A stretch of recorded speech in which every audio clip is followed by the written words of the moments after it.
it's just nice to be playing again.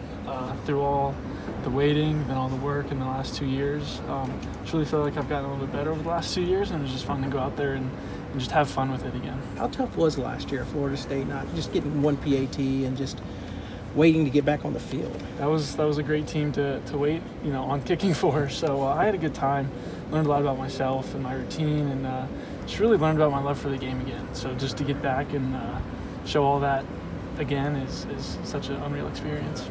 Tyler, what have you learned from Coach Deacon so far? Coach Deacon's one of the best in the game. I'm telling you, like, the way that he treats us and the way that he talks to us and instructs us,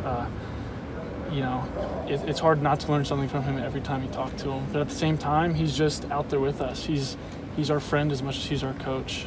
He's so supportive in what we do, and no matter what's going on at practice, success, highs, lows, he's just always there to talk to you and be there for you.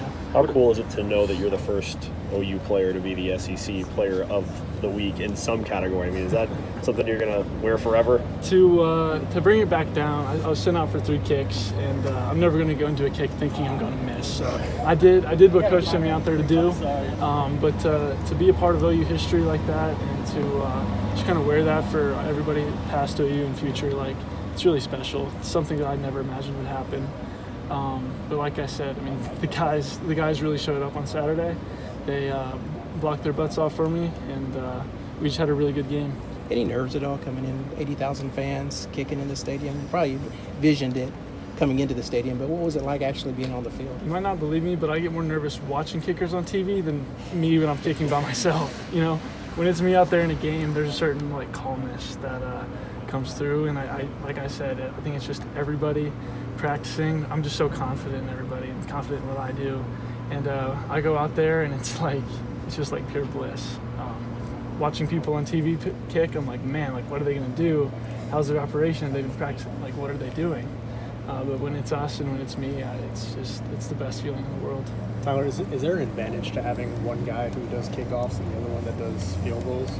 I was just telling somebody earlier, I'm not sure if I would have had the night I had if Zach Schmidt didn't have the night that he had. I mean, talk about 10 kickoffs. We scored 10 times. That doesn't happen too often.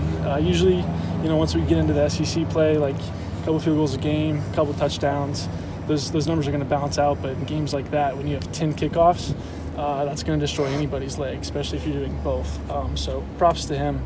I mean, he's such a massive support beam for this team, and we're both just doing what we can to help this team out. What was that competition like, spring, summer, fall camp? About as close as it can be, I think me coming in here helped him, and I think seeing how good he was, it helped me out. It's really like an iron sharpen iron situation. It was one of those things where, no matter who was going to step out on the field this year, there's going to be a lot of success, and I'm happy to be on this end of it, but that's just how it is. Both of us, we were just so good through it all, and it just humbles me even more to have this opportunity and be able to play with this team. When did you find out that you were going to be the guy, at least attempting the field goals to start the season? Yeah, so it truly went all through fall camp. It was one of those things where it was close, and Zach Schmidt has the history of kicking in front of 80,000 people. With me, it was kind of like, what's he going to do? But I was just kept battling every day. He kept battling every day, and we made it really tough on the coaches. I'll say that. Coach V, I think that's why he came out so late. We just didn't know.